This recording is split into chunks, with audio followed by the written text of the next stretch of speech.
आकृती देवाची माय न पाहले माय ढसा ढसा रडू लागली. कोणती माय?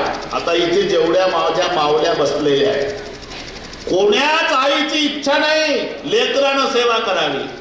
आईची इच्छा काय आहे मुलांनी समजून घ्या.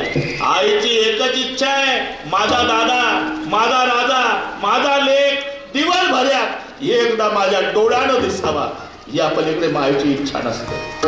अरे पोट भरायच्या निमित्तानं तुम्हाला जन्मगाव सोडावं लागते.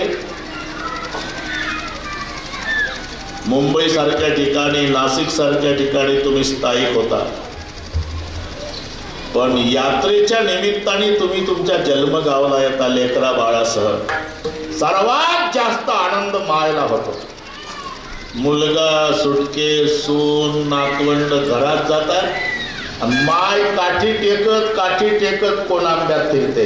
तिच्या वयाच्या जेवढ्या म्हाताऱ्या, नानी, आबाई, दादा आला माझा मुंबईहून, लेक आला माझा, 4 दिवस राहणार आहे, काय खाऊ घालून काय नाही असं होऊन जातं आईला.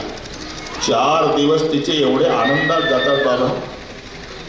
पण 5वा दिवस मुलगा सामानाची आवराआवर करतो ना, माय बसून मुळमुळ रडते. जातंय वाईट. 4 दिवस गोकुळ वाटलं होतं माझं घर, आता जातंय वाईट. आणि मग जेव्हा पाया पडतो, येतो आई, माय तोंडावून हात फिरवून म्हणते, कधी येशील माझ्या राजा? रजा मिळाली तर पुढच्या वर्षी येईल, हे बघ बेटा. नाही रजा मिळाली तर पुढच्या वर्षी येऊ नको. ते पिकलेलं पान आहे, आता कधी गळून पडत सांगता येत नाही बाबा. माझं काही खरं नाही, तुला तुझी माझी भेट होईलच. फक्त एकच प्रार्थना पांडुरंगाला आहे, माझा दादा कुठेही राहू दे पण सुखाचा राहू.